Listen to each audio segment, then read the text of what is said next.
Chapter 14. Brave in Life, Brave in Death. Nirja Bhanot was born to Harish and Rama Bhanot on 7 September 1963 in Chandigarh. Later, the family moved to Mumbai, then called Bombay. Nirja was a sensitive and compassionate young woman. Her inner beauty reflected on her serene, beautiful face. Following a conventional arranged marriage in 1985, she joined her husband in the Gulf. Under the strain of dowry pressures, Nirja returned home to her parents in Mumbai within 2 months. Nirja was a woman of dignity and strength. She would not relent to pressures of dowry. Her husband set humiliating conditions for her return to him, and Nirja's family did not comply. The marriage had turned sour. Nirja decided to move on in life and she signed a modeling contract. A little later she undertook the training for a flight purser with Pan Am. Immensely dedicated, Nirja made a responsible and committed flight attendant. On 5 September 1986, she had returned from a day-long shoot for a modeling assignment. She was the senior flight purser on the flight on which her courage was to be tested, the test that made her so very special to our country, to humanity. At Karachi, the plane was hijacked by 4 heavily armed terrorists. Immediately, Nirja rushed towards the cockpit to inform the captain. A terrorist caught her by her ponytail, but she managed to shout the hijack code. Another flight attendant who caught the code conveyed it ahead. What followed was a traumatic experience for all those on board. The 3-member cockpit crew of pilot, co-pilot and the flight engineer exhibited great cowardice. They deserted the plane, and the 360 passengers and a 13-member cabin crew were left in the hands of the heartless terrorists. Nirja was the cabin crew leader. With grit and a deep sense of duty, she took over command. She kept the passengers calm and ensured that they were comforted.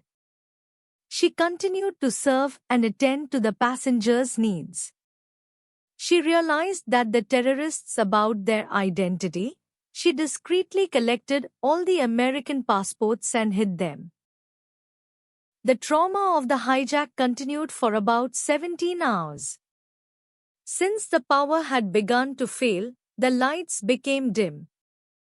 The terrorists thought that the passengers would try to escape in the darkness and it would be difficult to hold them at ransom. They began firing at random. Immediately, Nirja rushed to the emergency door and pushed it open. Desperately, she cried, "Get out, run." These words have not been forgotten by the survivors. They can also recall how she guided and pushed people down the chute. The most touching part of the entire experience was her death. While trying to protect 3 children, she absorbed the onslaught of bullets that pierced her body. The citation by Pan Am rightly says, Nirja was called upon under the most difficult conditions, at the most difficult time, to step forward in a position of leadership. And her heroic actions were clearly responsible for saving hundreds of lives. The Weekend Review remarked, "She was brave in life, brave in death." The only stewardess to have commanded an aircraft and held the hijackers at bay was an Indian. Nirja Bhanot received the Ashok Chakra, India's highest civilian award for bravery. The Ashok Chakra citation states, "Her loyalties to the passengers of the aircraft in distress will forever be a lasting tribute to the finest qualities of the human spirit."